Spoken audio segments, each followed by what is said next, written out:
ಸ್ನೇಹಿತರೆ, ನಮಗೆಲ್ಲ ಪ್ರೀತಿ ಪ್ರೇಮ ಅಂದಾಗ ನೆನಪಿಗೆ ಬರುವುದೇ ತಾಜ್ ಮಹಲ್, ಶಾಜಹಾನ್, ಮುಮ್ತಾಜ್. ಆದ್ರೆ ಹೆಚ್ಚಿನ ಜನರಿಗೆ ಗೊತ್ತಿಲ್ಲ, ಇದಕ್ಕೂ ಮೀರಿ ಇನ್ನೊಂದು ಪ್ರೀತಿಯ ಮಹಲಿನಲ್ಲಿ ಬದುಕುತ್ತಿದ್ದ ಪ್ರೇಮಿಗಳ ರಕ್ತ ಕಣ್ಣೀರಿನ ಕತೆ ಇದೆ ಅಂತ. ನಮಸ್ಕಾರ ಕರುನಾಡು, ನಾನು VS ಪ್ರದೀಪ್ ಸೂರ್ಗೋಳಿ. ಪ್ರಿಯ ಮಿತ್ರರೇ, ಅದು ಸರಿಸುಮಾರು 1959ರ ಕಾಲ. ಬಿಹಾರ್ ರಾಜ್ಯದ ಗೆಹ್ಲೋರ್ ಘಾಟ್ ಅಲ್ಲಿ ವಾಸಿಸುತ್ತಿದ್ದವರೇ ಮುಷಾರ್ ಎಂಬ ಬುಡಕಟ್ಟು ಜನಾಂಗ. ಇವರು ಇಲಿಗಳನ್ನ ಹಿಡಿದು ತಿನ್ನುತ್ತಿದ್ದರಿಂದ ಇವರಿಗೆ ಮುಷಾರ್ ಎನ್ನುವಂತಹ ಹೆಸರು ಬಂದಿದೆ. ಇಲ್ಲಿ ವಾಸಿಸುತ್ತಿದ್ದವರೇ ನಾವು ಇವತ್ತು ನಿಮಗೆ ಹೇಳಲು ಹೊರಟಿರುವ ಅಮರ ಪ್ರೇಮಿಗಳು ದಶರಥ್ ಮಾಂಜಿ ಮತ್ತು ಫಲ್ಗುಣಿ ದೇವಿ. ಇವರ ಜೀವನದಲ್ಲಿ ಬಡತನ ಇದ್ರೂ ಪ್ರೀತಿಗೆ ಯಾವುದೇ ಬಡತನ ಇರಲಿಲ್ಲ. ಇವರು ತಮ್ಮ ಜೀವನೋಪಾಯಕ್ಕಾಗಿ ಗೆಹ್ಲೋರ್ ಘಾಟನ್ನ ಹತ್ತಿ ವಾಸಿರ್ಗಂಜ್ ಎನ್ನುವಂತಹ ಊರನ್ನು ತಲುಪಿ ಅಲ್ಲಿದ್ದ ಜಮೀನುದಾರರ ಜಮೀನಿನಲ್ಲಿ ಕೆಲಸವನ್ನ ಮಾಡಿ ಜಮೀನ್ದಾರರು ನೀಡುವ ಅಷ್ಟೋ ಇಷ್ಟೋ ಕೂಲಿಯನ್ನ ಪಡೆದು ಮತ್ತೆ ಮರಳಿ ಗೆಹ್ಲೋರ್ ಘಾಟ್ ಬೆಟ್ಟವನ್ನ ಹತ್ತಿ ಇಳಿದು ತಮ್ಮ ಗುಡಿಸಲನ್ನ ತಲುಪಿ ದಿನನಿತ್ಯದ ಜೀವನವನ್ನ ನಡೆಸುತ್ತಿದ್ದರು. ಜನರಿಗೆ ಬೆಟ್ಟವನ್ನ ಹತ್ತಿ ಇಳಿಯುವುದೇ ಒಂದು ದೊಡ್ಡ ಸವಾಲಾಗಿತ್ತು. ಅಷ್ಟು ಎತ್ತರದ ಮತ್ತು ಕಡಿದಾದ ಬೆಟ್ಟ ಅದಾಗಿತ್ತು. ರಸ್ತೆಯ ಮೂಲಕ ಇನ್ನೊಂದು ಊರನ್ನು ತಲುಪಬೇಕಾದ್ರೆ ಸುಮಾರು 75 ಕಿಲೋಮೀಟರ್ ಹೋಗಬೇಕು. ಬೆಟ್ಟದ ಮಾರ್ಗ ಕೇವಲ 1 ಕಿಲೋಮೀಟರ್ ಅಷ್ಟೇ. ಹಾಗಾಗಿ ಇಲ್ಲಿನ ಮುಷಾರ್ ಬುಡಕಟ್ಟು ಜನಾಂಗದ ಜನರು ಬೆಟ್ಟವನ್ನೇ ಮಾರ್ಗವನ್ನಾಗಿ ಮಾಡಿಕೊಂಡಿರ್ತಾರೆ.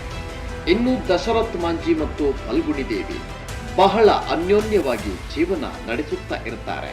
ಇಲ್ಲಿನ ಜನರು ದಿನನಿತ್ಯ ಜೀವನಕ್ಕೆ ಬೇಕಾದ ನೀರು, ಊಟ, ಆಸ್ಪತ್ರೆ, ಶಾಲೆ ಹೀಗೆ ಮೂಲಭೂತ ಸೌಕರ್ಯಗಳಿಂದ ವಂಚಿತರಾಗಿರ್ತಾರೆ.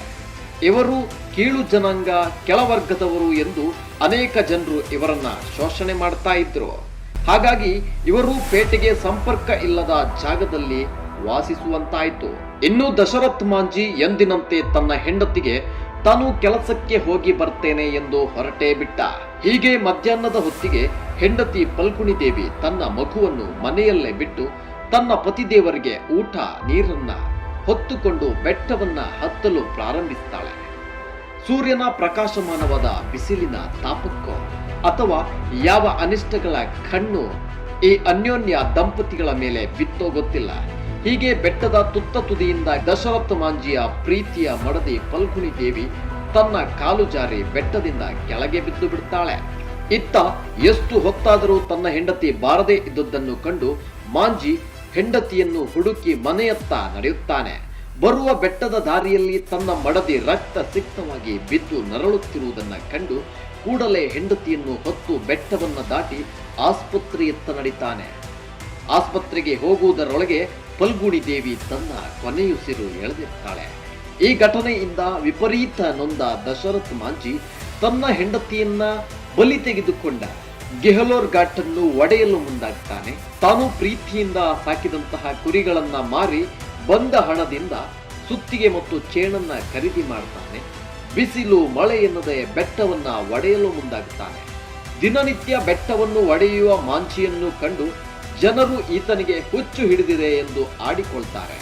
ಆದ್ರೆ ಈತನ ಪರಿಶ್ರಮದಿಂದ ದಿನನಿತ್ಯ ಬೆಟ್ಟ ಕರಗುತ್ತಿರುವುದನ್ನ ನೋಡಿ ಜನರು ತಮ್ಮ ಬಿಡುವಿನ ಸಮಯದಲ್ಲಿ ಈತನಿಗೆ ಬೆಟ್ಟವನ್ನ ಒಡೆಯಲು ಸಹಾಯ ಮಾಡ್ತಾರೆ.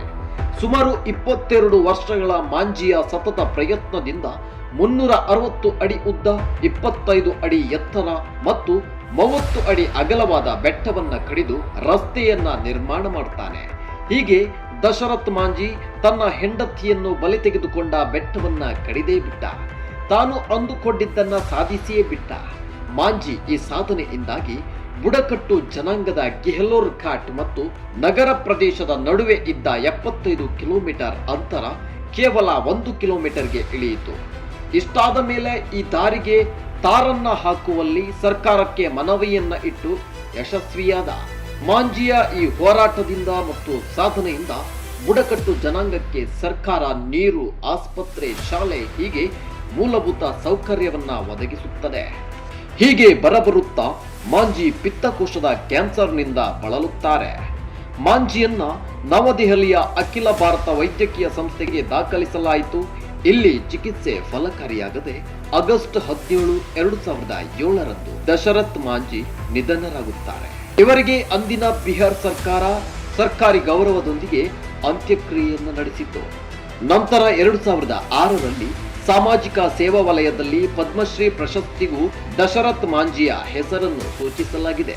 ಹಾಗೆ ದಶರಥ್ ಮಾಂಜಿಯವರ ಭಾವಚಿತ್ರವಿರುವ ಅಂಚೆ ಚೀಟಿಯನ್ನು ಇಂಡಿಯಾ ಪೋಸ್ಟ್ ಬಿಹಾರ್ ವ್ಯಕ್ತಿತ್ವಗಳು ಸರಣಿಯಲ್ಲಿ 2015ರಂದು ಬಿಡುಗಡೆ ಮಾಡಿತು. ಹೀಗೆ ಮಾಂಜಿ ತನ್ನ ಸಾಧನೆಯಿಂದ ಪರ್ವತರಾಜನೆಂದೇ ಪ್ರಖ್ಯಾತಿಯನ್ನು ಹೊಂದಿ ಅಮರನಾದರು. ದಶರಥ್ ಮಾಂಜಿ ಇಷ್ಟೆಲ್ಲ ಸಾಧನೆಯನ್ನು ತನ್ನ ಮಡದಿ, ತನ್ನ ಪ್ರೇಯಸಿಗೋಸ್ಕರ ಮಾಡ್ತಾರೆ. ದಶರಥ್ ಮಾಂಜಿ ನಮ್ಮೆಲ್ಲರ ಎದುರಿಗೆ ಒಬ್ಬ ಅಮರ ಪ್ರೇಮಿಯಾಗಿ ಇತಿಹಾಸದ ಪುಟಗಳಲ್ಲಿ ಚಿರಸ್ಥಾಯಿಯಾಗಿ ಉಳಿದು ಬಿಡ್ತಾರೆ. ಒಬ್ಬ ವ್ಯಕ್ತಿ ಏನನ್ನ ಬೇಕಾದರೂ ಸಾಧಿಸಬಹುದು ಎನ್ನುವುದಕ್ಕೆ ದಶರಥ್ ಮಾಂಜಿ ಅವರೇ ಸಾಕ್ಷಿ. ಈಗ ಹೇಳಿ, ಪ್ರೀತಿ ಪ್ರೇಮ ಅಂದಾಗ ನಿಮಗೆ ಮೊದಲು ನೆನಪಿಗೆ ಬರೋದು ಶಾಜಾನ್ ಮಮತಾಜ್ ಅವರ ತಾಜ್ ಮಹಲ್ ಅಥವಾ ದಶರಥ್ ಮಾಂಜಿ ಮತ್ತು ಫಲ್ಗುಣಿ ದೇವಿಯವರ ಗೆಹ್ಲೋರ್ ಘಾಟ?